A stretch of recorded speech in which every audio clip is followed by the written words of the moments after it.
Michael Bagraim is well known as an attorney, a lawyer, but most recently he's been in politics. We'll find out exactly why he decided to do that. But on Friday, he issued a statement about the intention of the South African authorities to change the rules for estate agents. And effectively, as he describes it, it'll force them into BEE transactions, otherwise lose their Fidelity Fund certificates, which is an existential risk. What that means is they go out of business. We'll find out more about it today.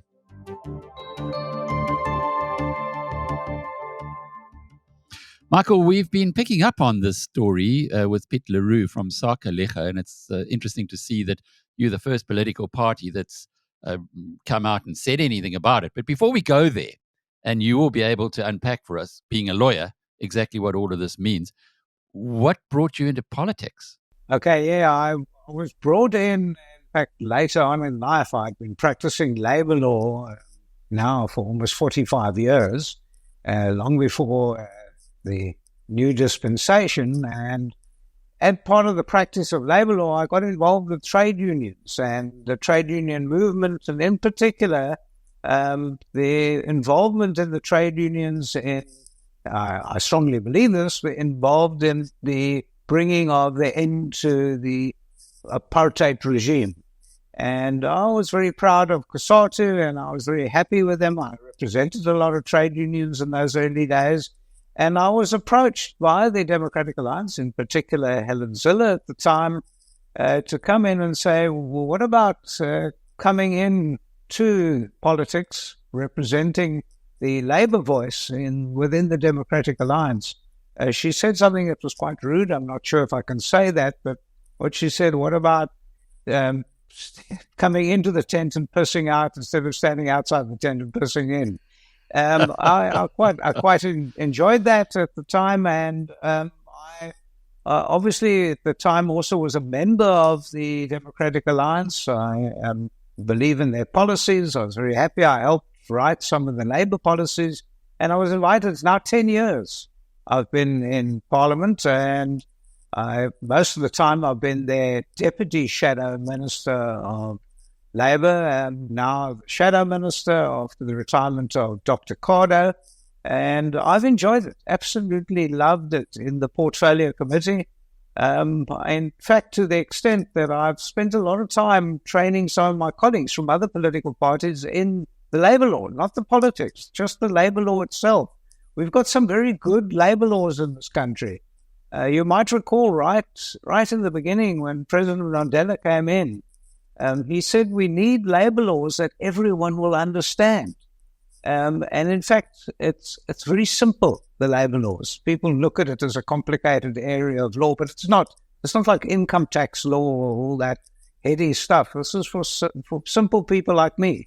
And labor law itself, to a large degree, is fair. To a large degree, it's doing what it's supposed to do. Like institutions such as the CCMA, the Commission for Conciliation, Mediation and Arbitration, is a wonderful institution. It's just the government that seems to be hollowing it out. And that's been my problem all along.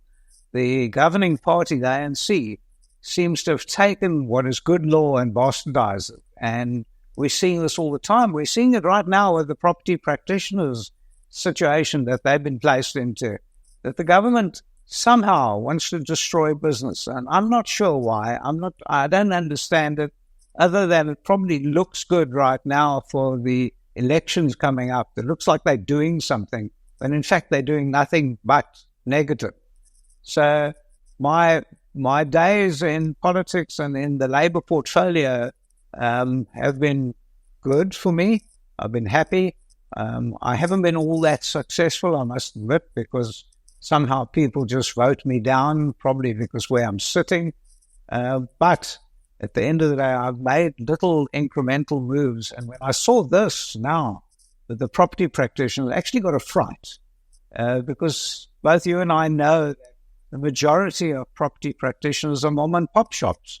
It's, A person sets themselves up. It's quite a easy industry to get into. It costs very little to set up. You need a few billboards and maybe a laptop, and then you're in. You write an exam, you go into the regulatory authority, you write the exam, you become a state agent, and off you go. And the whole idea being that you've now created some employment for yourself and maybe one or two other people. That's the majority. There are some of the big ones, some of the big agencies, and they probably don't mind what's going on over here. But I think this will kill about 6,000 in the industry, about 6,000 businesses. It'll kill them because, I mean, if it's Michael Bagraim who sets himself up with a couple of billboards and a certificate under my arm, and I love selling property, and now I suddenly have to become 50% BE compliant, well, that'll be the end of me, and I'll have to go and practice in Botswana or somewhere else. I can't stay here.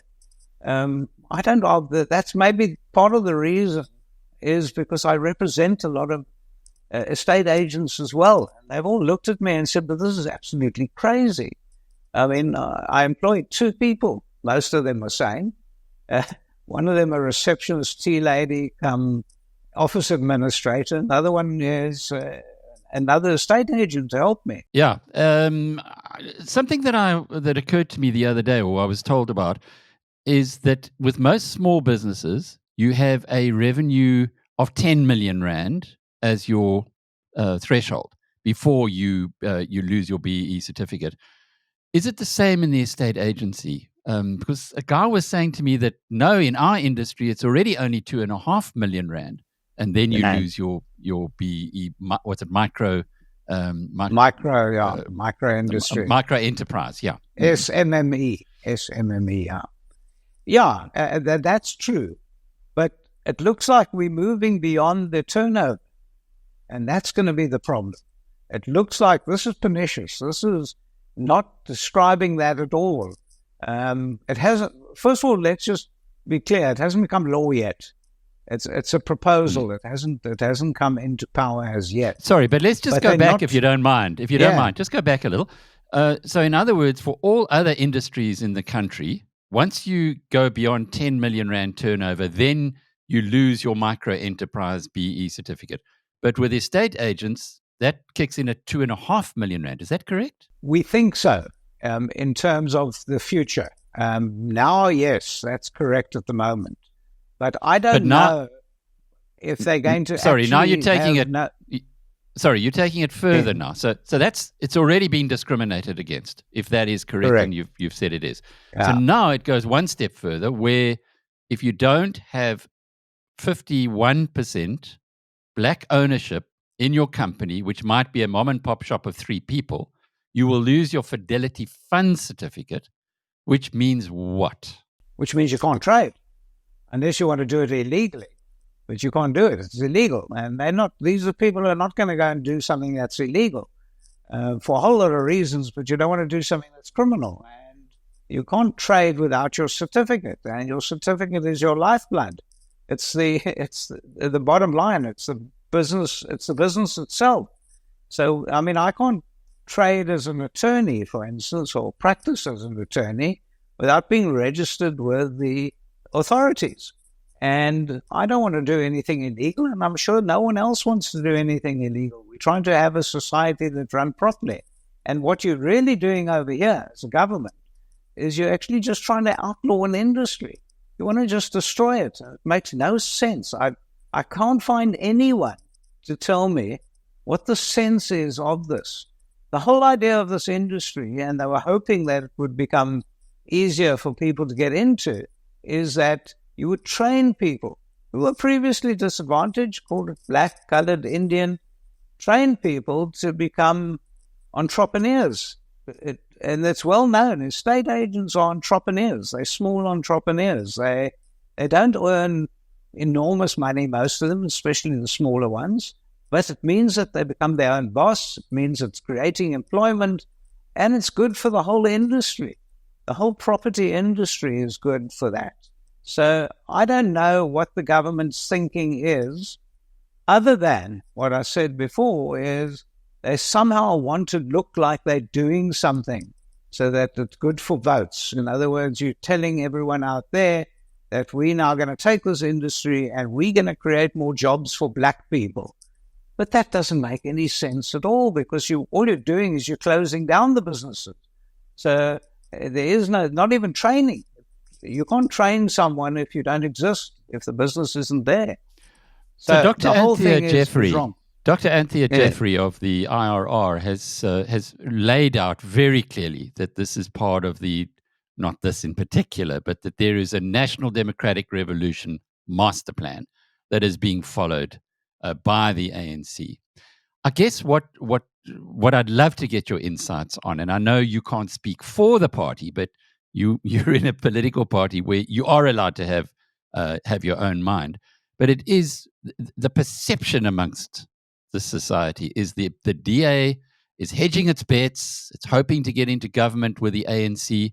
But if you listen to Dr. Jeffrey and you listen to other people and you see this kind of thing that the ANC government is putting forward, then why is the DA even considering going into this least worst partnership? Surely, if you guys want to win this election, you should be saying, we will never get into bed with these kind of policies, or a party that follows these kind of policies. Just help us out here, Michael, because I can tell you that on the ground, people are losing confidence in the DA. We're seeing the DA going down in the polls, and it seems to have been from the day that this idea of, the least worst option for South Africa would be us going into coalition with the ANC. Help us. Well, it's very difficult for me because, first of all, my belief is that that's not correct. That's not true. And I know that there's been a lot of bubble and noise about that. I'm certainly personally not in favor of that at all. But the reality is that there are people talking about it. Now, I'm not in the policy structures within the DA, so not only have I got no jurisdiction to tell you anything about it, but over and above all of that, I actually don't know what you're talking about, because I have been within the DA for 10 years and I attend all their meetings. I don't miss meetings. I'm quite a stickler for that. And I've never heard anyone say we're going to get into bed with the ANC. That's not the DA's policy at all. And in fact, all the policies that I know that the ANC is practicing are anathema to the economy. And here's one that is absolutely destructive, but I can keep you here for hours telling you about what I hate about the ANC and its policies. I think it's communist based. And yeah, maybe people say it's the worst, it's the second worst option. You've got to avoid ANC going into bed with those horrible people in the red turncoats. And I understand what people are saying, but that's not where I'm coming from. Where I'm coming from is I believe in the DA's policies. The Democratic Alliance is a liberal party. It wants to let business carry on with business. In other words, less government. And if at all, I'm hoping that, and it looks like the ANC is still going to get the most votes in the election. I mean, let's be practical about that. But I'm hoping that they'll have some decent people who start thinking properly in the future. But I can't see an alignment between the DA and the ANC.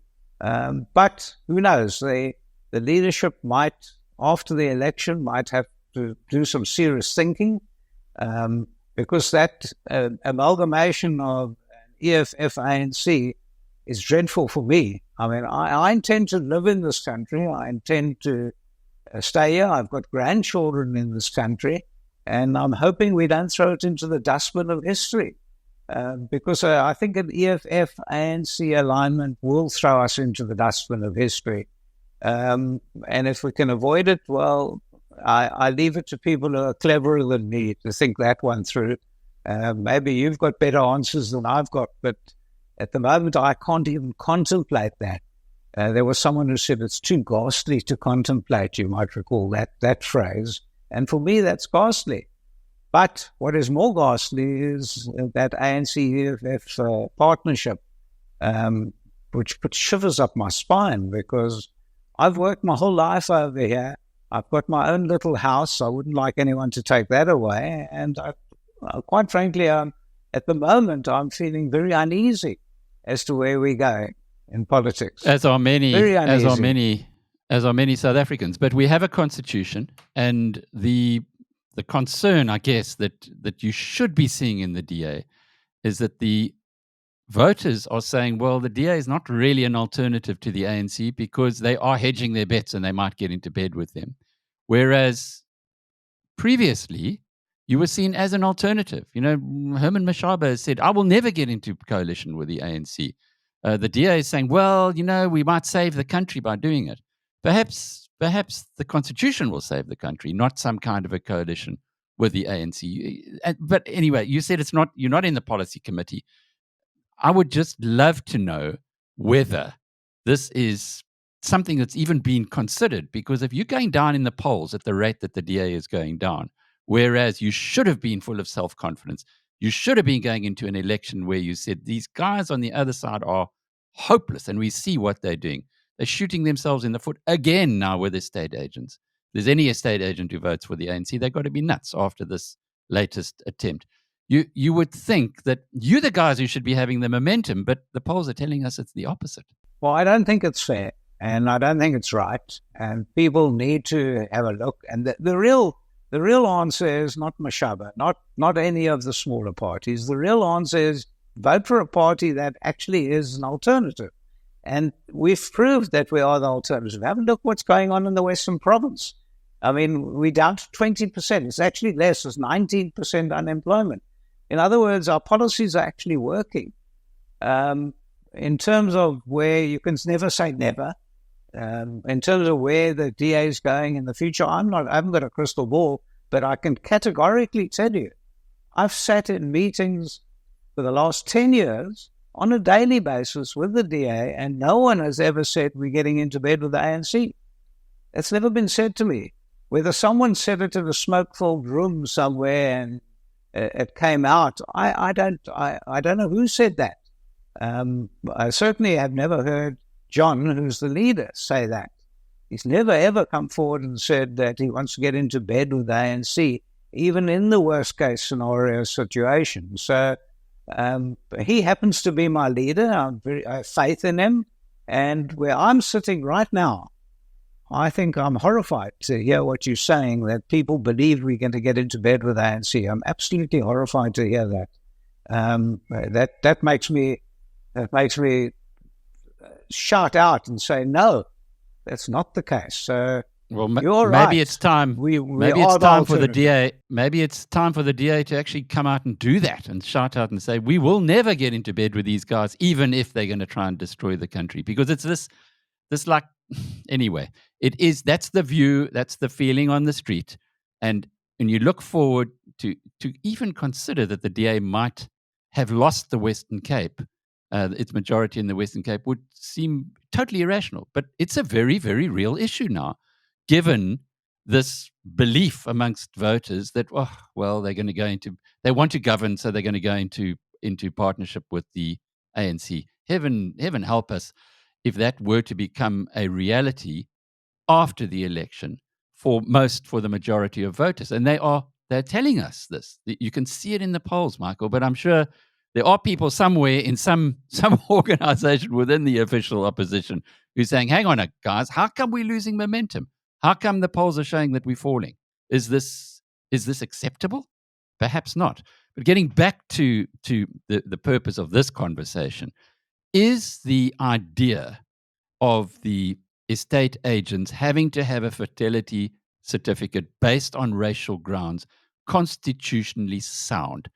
I said to you earlier, maybe you don't need to save our country by going into coalition with the ANC because you got the Constitution. I might be smoking my socks on that one.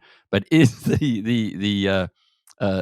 is this thing with the estate agents? Can somebody challenge it in the Constitutional Court and win?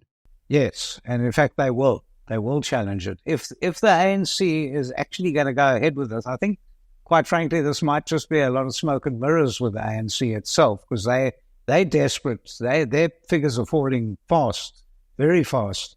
And they're desperate to try and do something to try and lift up their people to vote for them.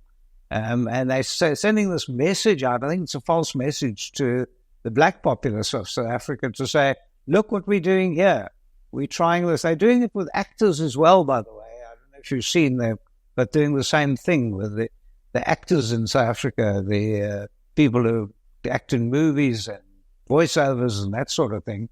They're saying exactly the same thing, that you have to get a BE certificate, and they're going to make it just as bad for them. So they're clutching at every single straw they can find and say, this is what we're doing for the black people of South Africa, when in fact they're doing nothing. So the Constitution, I must tell you, one thing I'm very proud of is the South African Constitution. It's a great Constitution. It works. And if only people would at least respect it, because this is showing disrespect to the Constitution. This is harking back to apartheid. This is social engineering. Let's call a spade a spade. It is social engineering. The Nazis practiced that, after all. And we're seeing it all over again. One would have thought that we'd learned from apartheid, that you don't start fiddling with race, color, creed, sex. I mean, the ANC's just done that over here by putting out this idea to say, no, we're going to now interfere in this industry. Okay, they'll destroy the industry. That's not too bad in their minds. But what is good in their minds is that this is sending a message to say to the black people, we're going to find you more jobs. Where are they going to find the jobs when the business close? So yes, people will challenge it. There will be, if anything, the DA will challenge it. The Democratic Alliance has got a long and good history of actually approaching the courts when we have things that are anti the Constitution. This is unconstitutional, and this is the worst case of sort of changing the playing field. It's really bad. Now, I mean, what we do know is that there's a very strong thought within the ANC, and especially within the EFF as well, that they want to scrap the Constitution. That you know. And you've got to be very careful, because let's say the ANC gets, say, 45% and the EFF gets 15%. We're then very close to numbers to be able to scrap the Constitution as well. So, and that happens to be the rock bed of my faith in South Africa, is the Constitution. And you're quite right. You're saying that we've got the defense of the Constitution. But imagine if people get the numbers to actually go and destroy that. Then we just got anarchy in South Africa, so we can't afford that either. We must protect our Constitution. So maybe that comes back to the argument that many people are saying, is that just make sure that your multi-party coalition gets at least 34%, and don't leave any doubt in anybody's minds that you want to go into government with those who propagate the national these kind of ideas, as we've just seen today. Michael Bagraim is the Shadow Minister for Labour in the Democratic Alliance, and I'm Alec Hogg from BizNews.com.